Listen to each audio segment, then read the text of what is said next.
Welcome to another episode of Victory Lane Vibes. We are your hostesses with the mostesses. It's an interview episode. I have Art, and we pulled Danny away from chicanery, Hello. and we got a fun episode for y'all today. We have the one and only Bob Pockrass. He is bigger than his job. He's bigger than his role. So we're gonna take some time and interview him, ask him some questions. Really excited to hear the answers. But without further ado, let's dive in. Be any hard gotcha questions. All right, Jarrett. So you just want to go into Carl's question? Yes. All right. Hey, Bob. Thank you so much for joining us today. My name is Carl. I'm the typical fourth member and producer of the podcast most of the time. I doubt that those knuckleheads would have introduced me or told you about me had I not taken it upon myself to leave this message. Real quick, thank you again for joining us today. I had two things to say to you and one thing to ask you. To forgive me, I'm out of breath. I'm just done washing my truck. But first of all, I absolutely hate Facebook birthdays.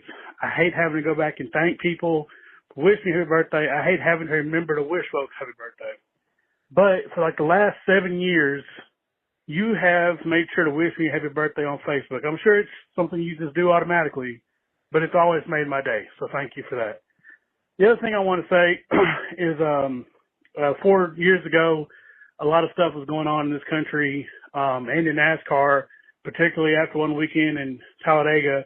We ain't got to get into specifics, but when a lot of people, kind of chose to stay quiet and let a lot of the ruckus kind of speak up over what was true and not true, you kind of spoke up for that. And it means a lot to myself and a large part of the fan base and who we at Victory Lane Vibes try to represent. So I wanted to make sure that you've been thanked properly for that. We ain't got to go into details. The question I have for you is, you've been in the sport for a while. We all love what you do. Is there one moment in particular, it can be a finish, it can be anything that's happened, that you've been at the track for and you witnessed firsthand. Is there any moment that if somebody said, was it all worth it? With everything you've gone through, all of the schooling, everything you've had to do to get to where you are now, is there one moment that stands out to you that, like, if nothing else, that was worth everything? So that's the question I had for you. Can't wait to listen to the show. I'll probably have to edit it. But yeah, thanks so much for joining us. And I hope the other three, well, Danny's okay, but I hope the other two don't give you any trouble. All right, bye. Man, he's nicer to me than he is to y'all. That's par for the course. He loves to give us a hard time.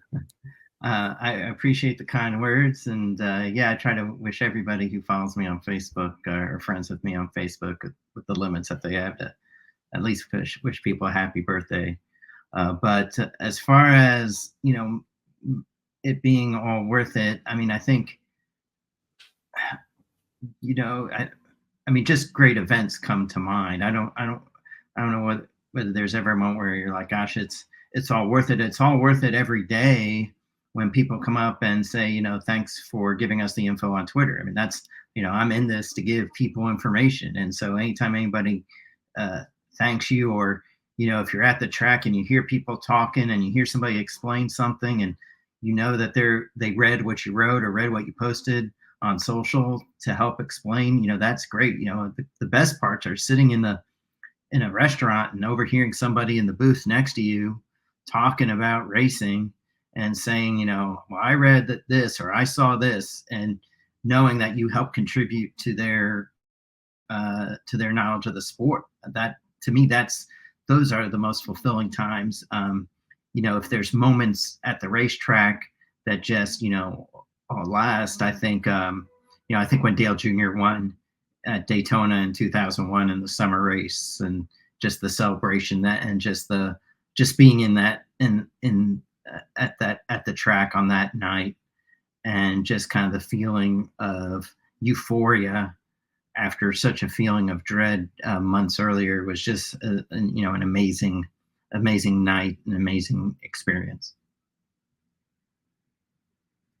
Yeah, I think that might be one. First of all, Carl, I hope you're satisfied since you threw all that shade at us. We did not hear that before it got played, so we were hearing it as you were. But I think that moment that Daytona win. That's got to be a top 5 moment, I think, for pretty much any fan that watched it live, especially like, I was a kid back then and I still remember it like it was yesterday. So my first question actually is not one that I wrote down. I had questions prepared, but I was just listening to you speak. When you got into journalism and when you got into NASCAR, was it always a goal to work in NASCAR or to work in sports for you growing up, or how did you No. get to where you are, and how did that path go about?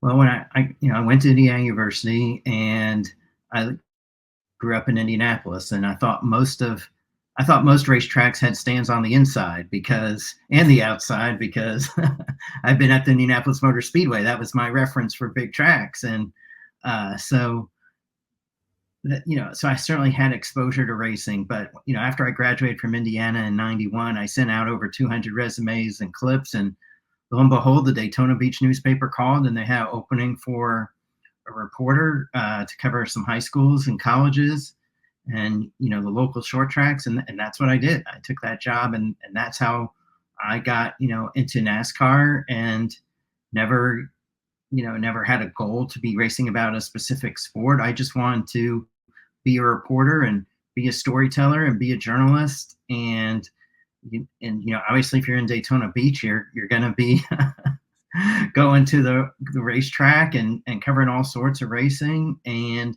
that's just kind of where the openings in my path, where the openings ended up coming at NASCAR Scene magazine in 2003, being able to go there and write about NASCAR full time, and have just been able to keep, various jobs in the sport. So it's never, I've always approached this from a journalistic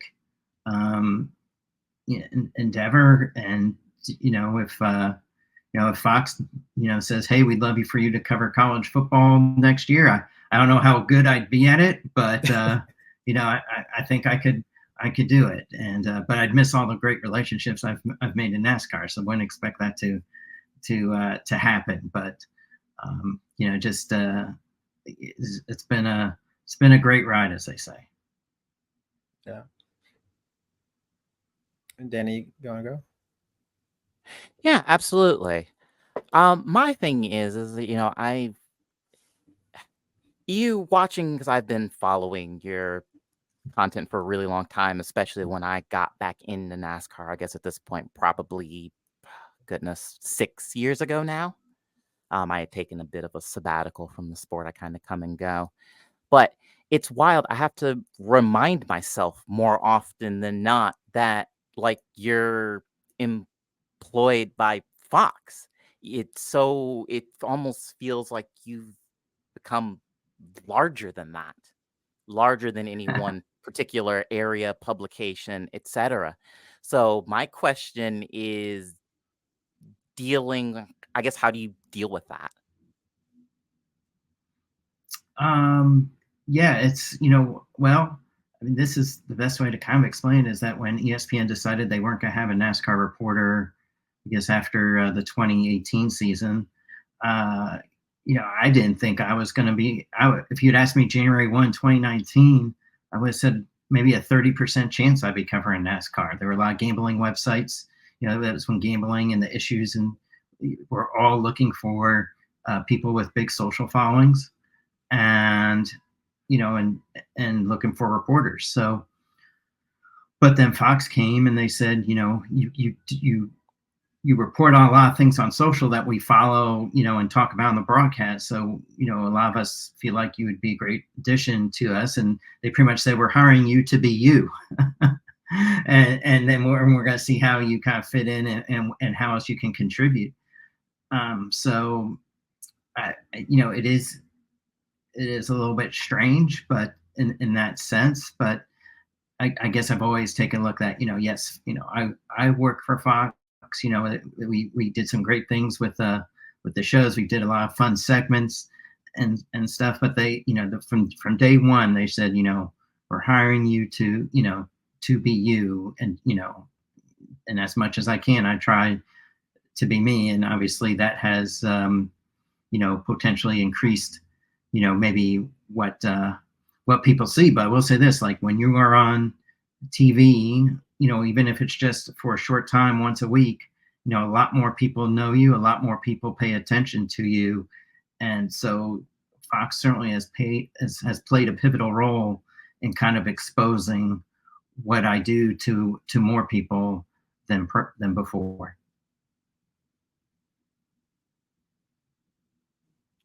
Honestly, that's a really great segue into my question for you. Um, So obviously, as Danny mentioned, the following that you have is sort of bigger than the publication that you work for.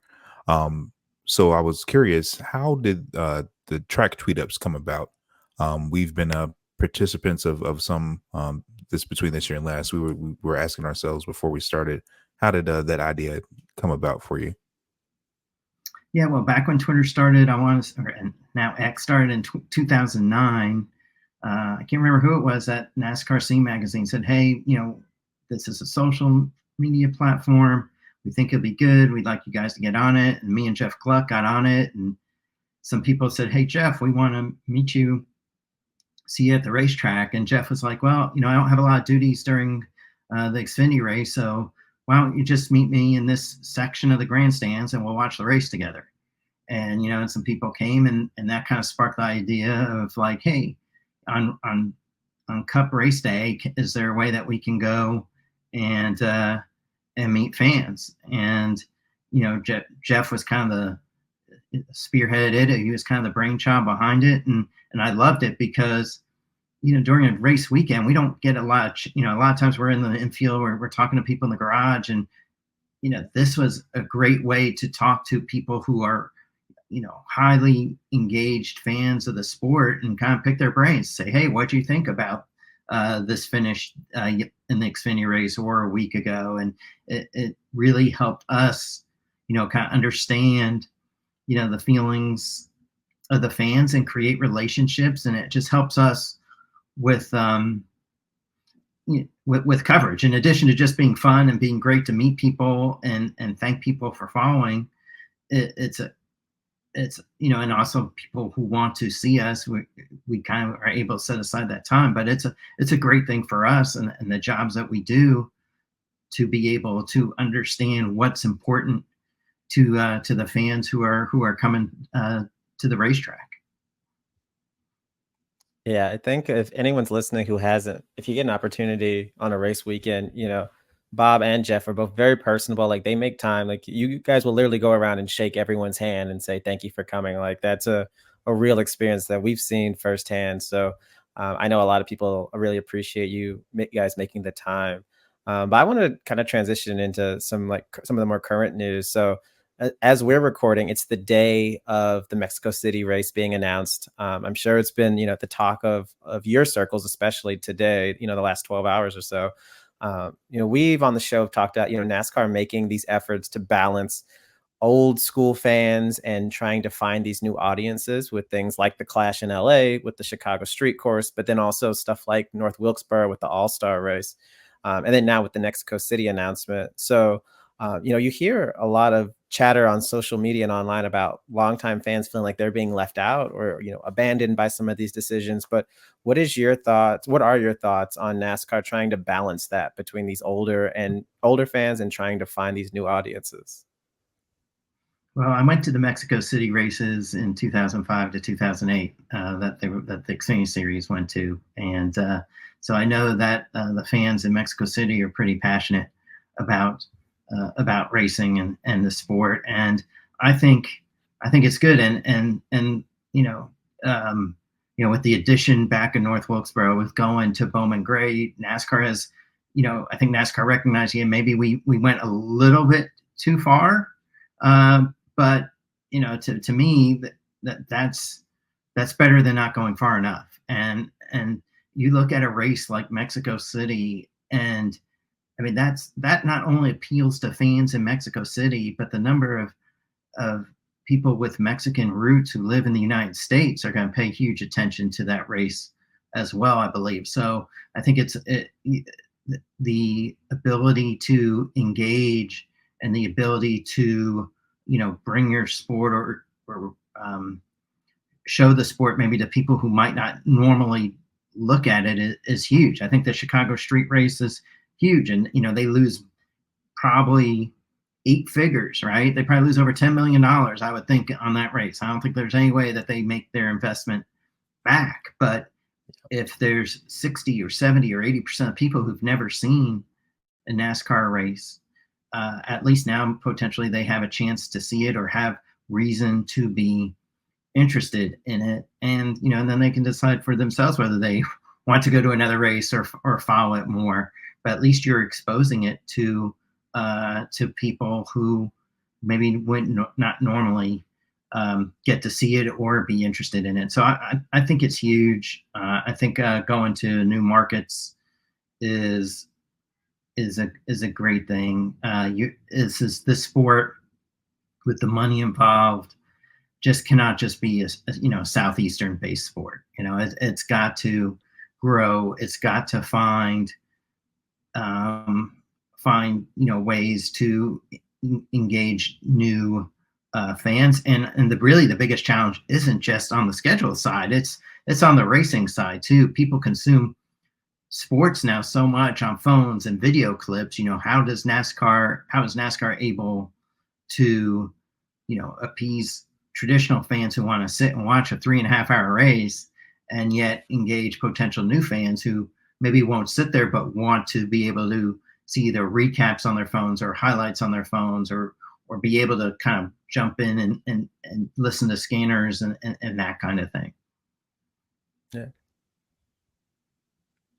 And that's a really good segue, because you have been doing this for long enough that you've seen the way we will consume really any media, but particularly more so, you've watched that shift quite substantially. Before, pretty much the only way you were going to catch it was if, you sat down in front of the TV on Sunday, maybe some other series. If, you had cable, then maybe you could watch some of that stuff on, Speed Channel way back when. But to, going more to now, we're seeing more streaming, we're seeing more stuff disseminated on social media. How do you all evolve to be able to continue to bring crucial, relevant information, but that still, again, it balances, some of the folks who, again, consume this old school, but versus new. So how do you balance that? I mean, you either evolve or you get left behind, right? I mean, that's the way I see it. Look, my job as a journalist is to give people information. And yeah, maybe I would love to be able to sit and write and have a 24-hour news cycle, but now people consume information on a 24-second news cycle through video. And if we can't, and thankfully Fox got me a little kind of handheld little camera, so I don't have to kind of hold up my phone. Do you think reporters love holding up our phones and trying to take video when we're trying to gather information and gather thoughts? But certainly you hope that people are going to read it, but the goal is for people to get information. And if they get it by watching video and get it by hearing what their favorite driver or their least favorite driver says, then we need to give it. Then that's my job, is to give it to them and evolve the way they are consuming. And so the way you handle it is through trial and error, and see what works and see what doesn't, and continue to look at ways to be able to disseminate information so that the people who are doing it through video get it, but then also know then that there's still some people who want to sit down and read either on their laptops or on their phones, and try and figure out what's the best way to get them that info. And that's there's plenty of very talented reporters who just it's just difficult to make that transition, and they go find other things to do. It's just the kind of the way it's just kind of the way it is. And but somehow I just have tried to adapt, and and obviously I have a great team at Fox who help put B-roll and things to some of the things that I do that help help create content that people want to watch. Absolutely. So I think something that's gonna to help all of us in NASCAR with the content. There's been some peaks and leaks of the schedule next year. There's been some. We got the broadcast partner announcement for next season. But it seems like all of that culminates to. I'm gonna ask you a fun question now. Um, what the charter situation looks like. So we hear some whispers and some rumblings and some grumblings about sort of where the pie is being split, if everybody's happy or not. But um and just your honest opinion, do you think we get a deal done before Daytona, or do we have a situation where we're on a wait and see clause to see if it gets done before then? Yeah, I mean, I think it gets done sometime before the end of 2024. Now, whether that's September 1 or December 31, I'm not going to venture to guess. I think the teams have gone back and forth with NASCAR. Teams want a longer deal. They want more money. They are going to get a little more money, it sounds like, but not the length of a deal that they want.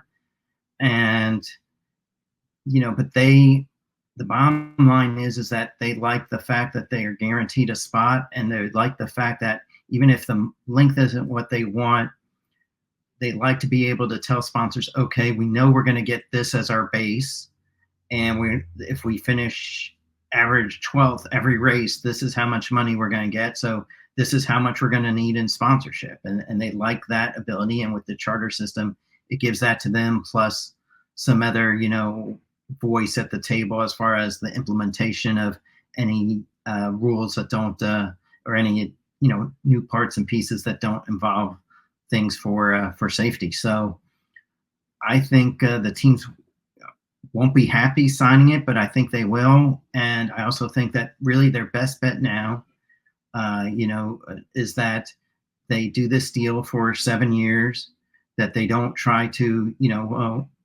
try to make it longer, and just do it have it coincide with the length of the current TV deal, and then hope that Ben Kennedy is in charge in 5 or 6 years when they do the new negotiations, because I think they believe that Ben Kennedy will be a little bit more.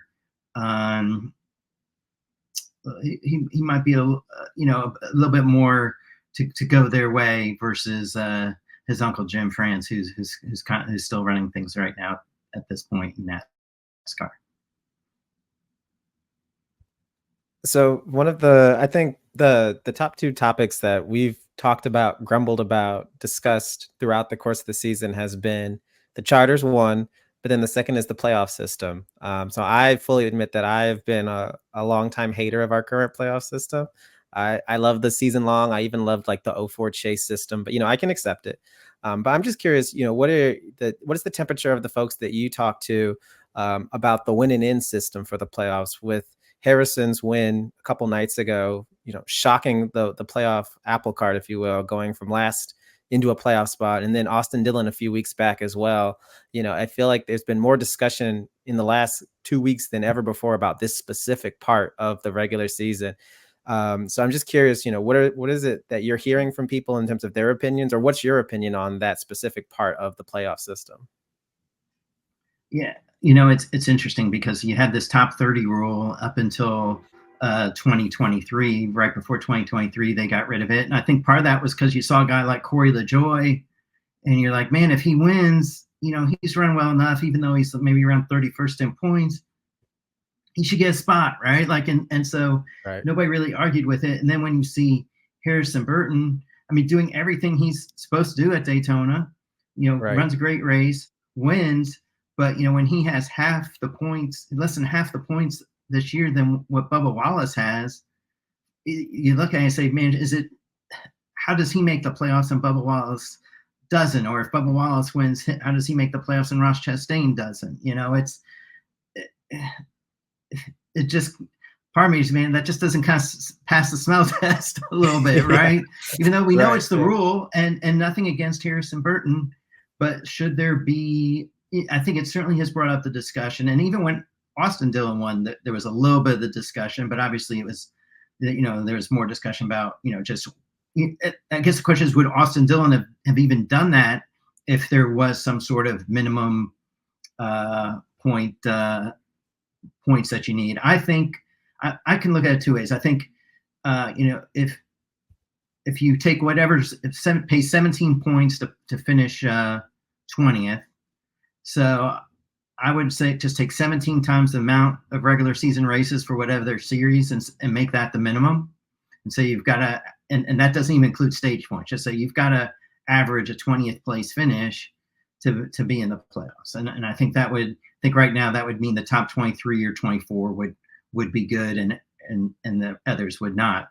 And hey, we have there's that first four in the NCAA basketball tournament, right? So if you're a really bad team that wins your conference, could you have like almost a first four the day before Darlington starts, maybe with the drivers who won, who are outside, with maybe the two drivers who are winless who didn't get in,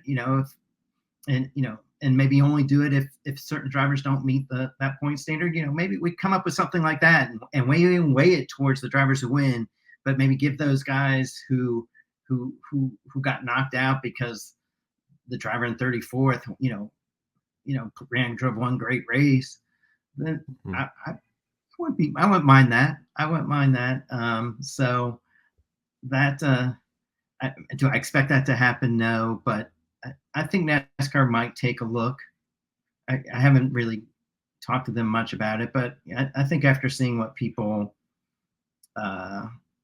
see, it might take a look, because look, in owner points, they pay bonus money all the way down through 25th in points. And so, by going from 34th to at least 16th, that's probably going to be $1 million right off the bat for Harrison Burton's team. And then the way the charter works now, and we'll see how it goes, you get your charter payouts are based on the last 3 years' performance for the next 3 years. So that's where you get to potentially $2 to $3 million more just for making the playoffs, and that's a lot of money to hand out to for one win. So, but again, kudos to Harrison Burton. I don't think anybody, no. The hard part is Harrison Burton's such a nice kid. The Wood brothers are a great team to root for. So, but again, the performance. I mean, you're talking 13 lead lap finishes this year in 25 races. And the question is that it'd be like the Chicago White Sox winning a series against the Yankees and saying, "Okay, now you're in the wild card, right?" Right, yeah. We were talking on the show. Hard to see. Yeah. We were talking on the show about that, and I said, it's hard for me to compartmentalize my emotions right now. Because on the one hand, I'm thrilled for Wood Brothers. I like Harrison. I think it was a great moment, with his dad in the booth and everything. But at the same time, that playoff spot means a lot. So it's hard to balance that. Like, I'm not going to say it taints it by any stretch, but as a fan, like, I just want to be happy for that team that upset in the moment, and I feel like I can't because of the way the current playoff system is. Well, you talk about winners and losers, and the excitement of winning in. So, is it more exciting to see Harrison Burton do that, or would it be more exciting to see Bubba Wallace and Ross Chastain in the playoffs potentially, or the drivers that these guys knock out, who probably don't have a great shot in the playoffs against drivers? I mean, again, we'll see who gets in, but you look at any of these drivers on the Bubba Wallace, Ross Chastain, Chris Buescher, they all can make noise in the playoffs, right? And so it makes the playoffs more exciting as a whole to me if they are in it versus Harrison Burton in it, right? I mean, then that's just because Harrison Burton hasn't challenged. Then again, you could say, well, Atlanta, Harrison Burton might be the 16th Cinderella seed and win again and make it to the next round. So, and then win Talladega and make it to the next round. So it's a balance. Yeah, absolutely. And it's, we've talked on this show ad nauseum. It's funny. You talked about the White Sox. I'm from Detroit. So, it's like if the 08 Lions had a converted, out of all 16 losses, one of them had just one, and suddenly, wild card game, everybody would be asking, well, how exactly does that compute?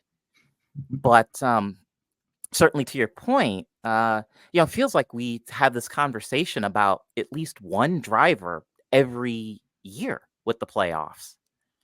It's that, whether it was, after, when Stenhouse won his 500 and everybody was, okay, well, that's a waste of a spot. When McDowell won the 500, waste of a spot. You see so much of that when, drivers, perceived as lesser, whether it's warranted or not.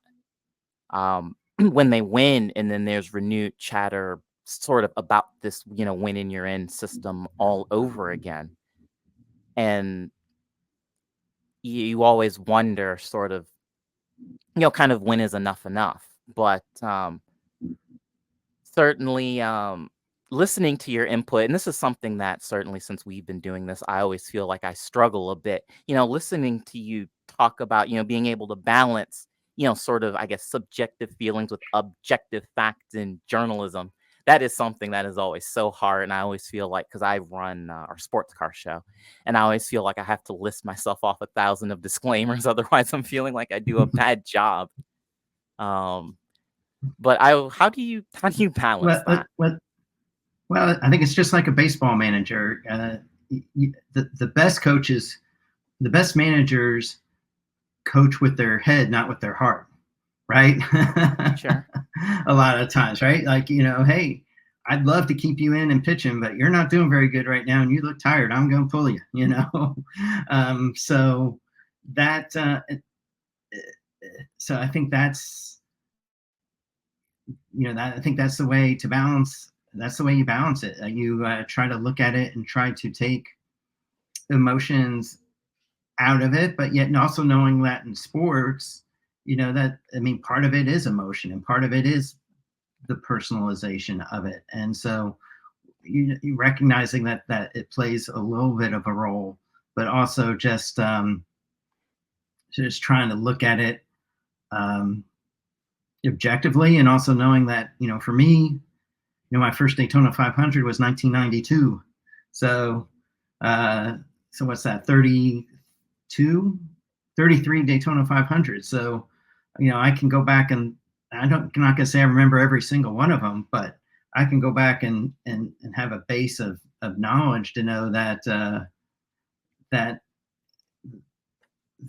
this isn't, the way it's pretty much everything isn't the way it's always been, right? And how things change, and how things evolve, and you remember, you talk about, you remember how lackluster it was when Kenseth won the title with a race to go, and knowing that there's yes, let's change this, let's have excitement, and knowing the amount of the way the intensity changes from the regular season to these 3 race playoff rounds.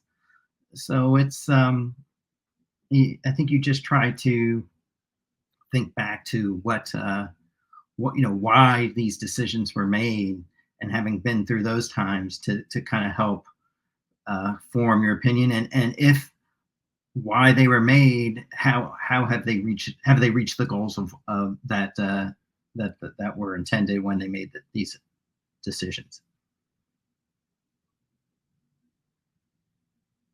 I think I had another fun one. So, if I remember correctly, with Amazon doing their portion of the broadcast schedule, they're implementing Denny's idea of the in-season tournament to win I think it's $1 million or something. It's pretty decently big prize.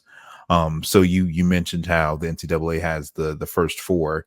Do you think if NASCAR wants to capitalize on that moment outside of just the monetary compensation they give to the winner, do you think they play with the points a little bit just to make it more advantageous for you to go just that extra bit harder?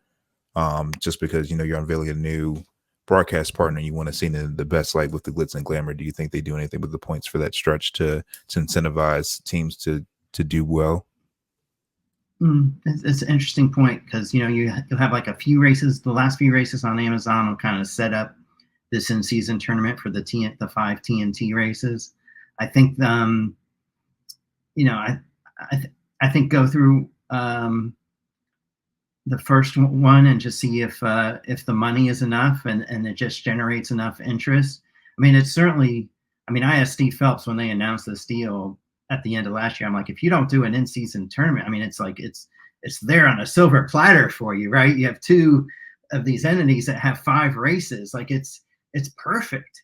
I think the big question is, you know, when you talk about points, I think the big question is, does the winner of the in-season tournament get an automatic playoff bid?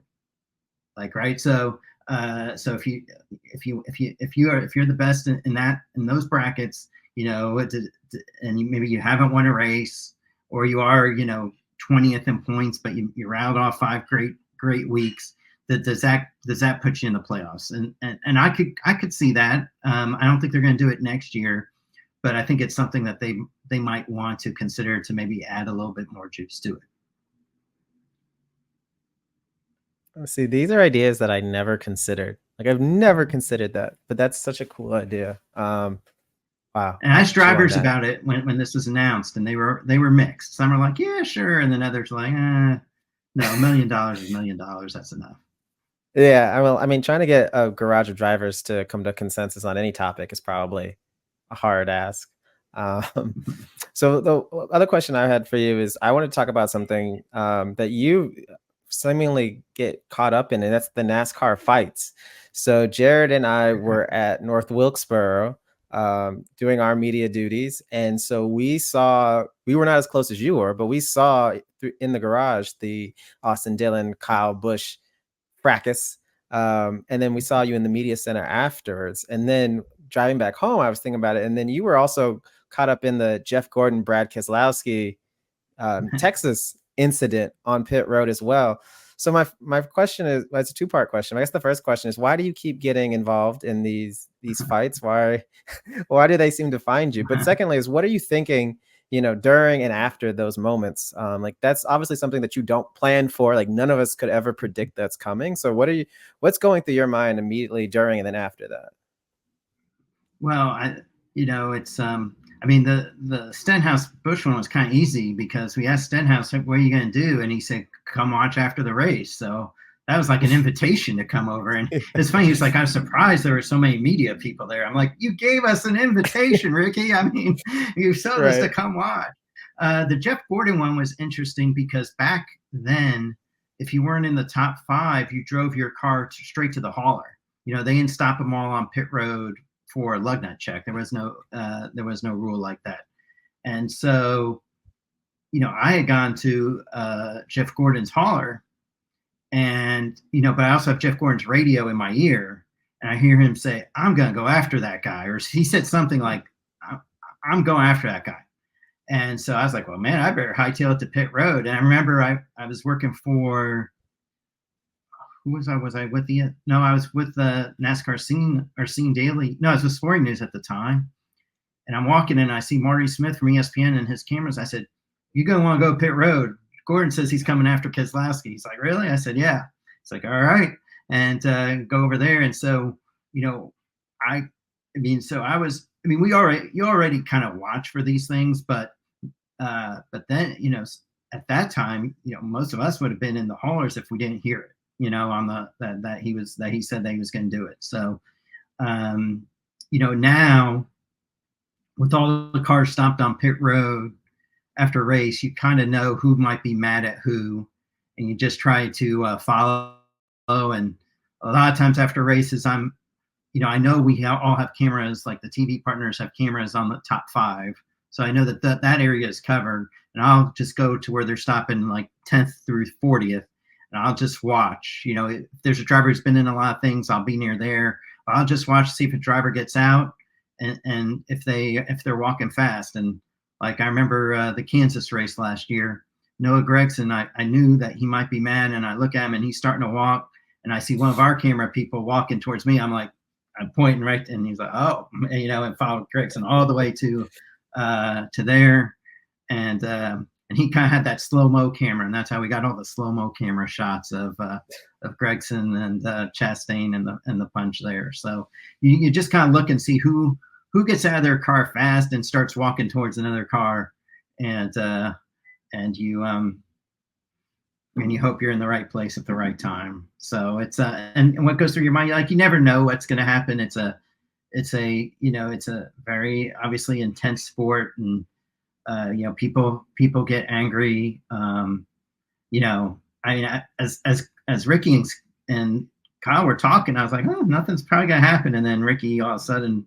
threw that pulled out the haymaker quick, and you're like, oh, so that's you just never know. And I'm not a big I don't want to see people fighting every week. I don't think that's a great thing, but it's our job to document, and if they're going at it, you try to be there to be able to describe what happened.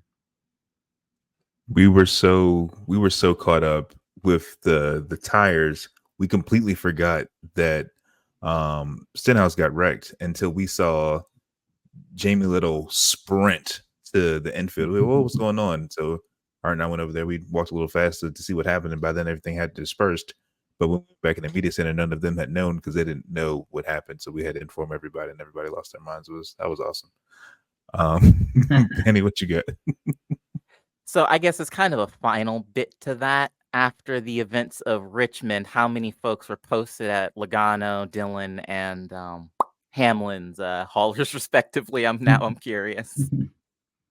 Well, it was interesting because I kind of got blocked from what Logano did on pit road, but yeah, I was kind of watching and seeing what Denny would do, what Logano would do, and I knew Denny was top 5, so I knew he might stick around longer. So I think that's why I went to Logano first, and then went and got Denny. Plus, Denny tends to talk to his crew chief for a little bit after a race, so once I knew he wasn't going to do anything, I was like, okay, we'll probably should have a chance to get him, but Logano probably is going to be the one we're going to want. And I mean, I didn't even know Logano was that mad. A lot of times at the end of a race, I'm on pit road because they're going to be stopped on pit road, and I've watched it. I maybe have watched it on a team monitor or if there's a big screen, but a lot of times, you can kind of see it, but you don't get a chance to dissect it before you start asking all these questions about it. And I try to have MRN or PRN, one of those, who's ever doing the radio I'm on one of the 2 scanners I listen to during a race. I try to have it on so that, I can hear what the drivers are saying, so that I know who's most upset or what issues might be, so that we're able to ask, follow-up questions. Well, I guess I'll finish this off. I don't want to ruin your tweet because I know it's coming, but this has probably been the most explosive month in NASCAR that we've had in quite a few years. It all comes down to Darlington. Who's your bubble person that makes it in?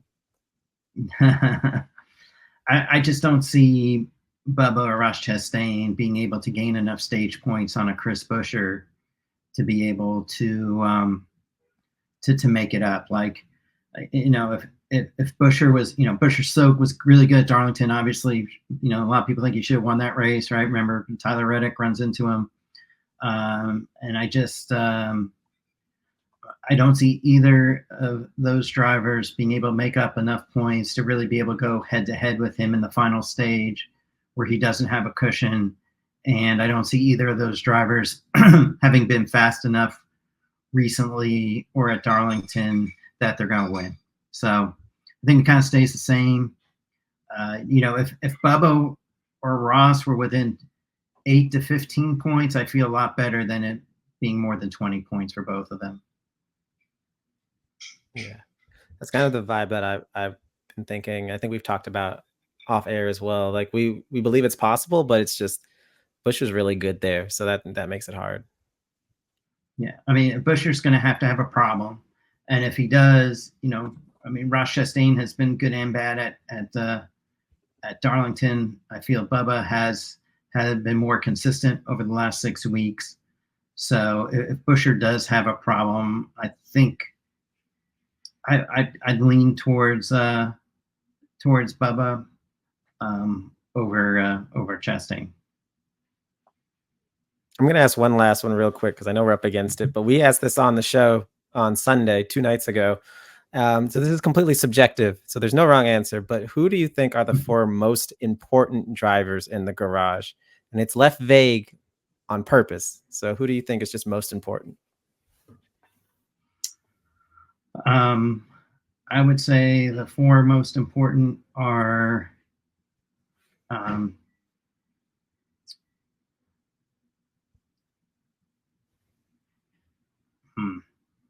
because I'm thinking 5 right now. But I would say the 4 most important are Denny Hamlin and Brad Keselowski because they are owners, and Bubba Wallace and Daniel Suarez for the fan bases that they represent. I mean, to me, and it's weird. How do you leave off Chase Elliott? How do you leave off Kyle Larson? But when I look at the future of the sport and the growth of the sport, I can't say that they would have bigger impacts than the other 4. Yeah, I think now if I think about that for a little bit longer, I might come to a different. But off the top of my head, that would be the 2 because I just think obviously, I mean, Denny and Brad are going to have impacts for decades potentially as owners, and and Bubba and Daniel potentially are creating fans for decades that maybe people would never have watched the sport. So that's the way I would look at it. Yeah, I think for me, I had 3 of the 4. The only one that I had out from your list was Suarez. I had him as my 5, and I had Larson at my 4, just because of his crossover appeal, the Indy 500, attempt. Like he just brings a lot of eyes, and he wins a lot. So, but there's no wrong answer. We just think that's a really fun exercise. Yeah, it's an interesting question. All right, y'all. So there you have it. There was our very special interview with the one and only Bob Pockrass. I always love when we interview NASCAR media personalities, NASCAR drivers, and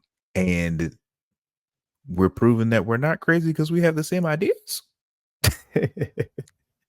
But I'm really excited for this weekend now after talking to Bob. I don't know about you guys, but this is going to be, like we talked about in the interview, this has been an explosive last 6 weeks. The perfect leading up to the start of the playoffs. So if NASCAR wants entertainment, they've done everything in their power, whether forcibly, willingly, or not, to gain the entertainment factor for this weekend's race. So it better not rain because Sunday night I got plans on my couch to see what's going down in 4K. You know what I'm saying? Don't say that, because if they could have a NASCAR race in Death Valley and it would rain that exact minute. So let's not put that in the air. But yeah, no, Bob was fantastic. What? When you the Salt Lakes out there, why can't we just construct a course and put the rain tires on and just have them just race a street course in the Salt Lake? Hey, look, if you build it, they will come. That's what the movie says, right? So we got to pitch that idea. The next fan council email that comes out, I'm like, y'all want to build stuff.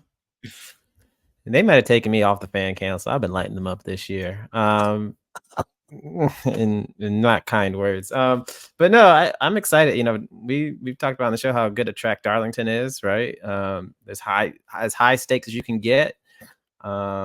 And it's gonna be exciting, and that's what the one thing you want. Like, eyes will be tuned in, butts will be glued to seats. So it's all you can ask for. Hopefully it'll be a good race. Hopefully it's not a runaway for somebody.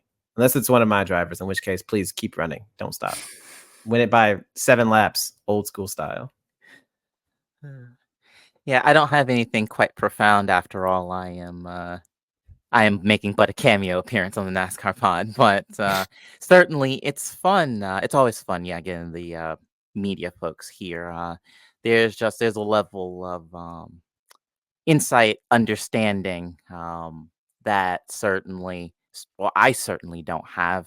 We've all followed these sports for a while, but being in it and kind of in the thick of it is different than, observing this, sort of outside. And granted, there's been kind of the amelioration of, social media and what have you.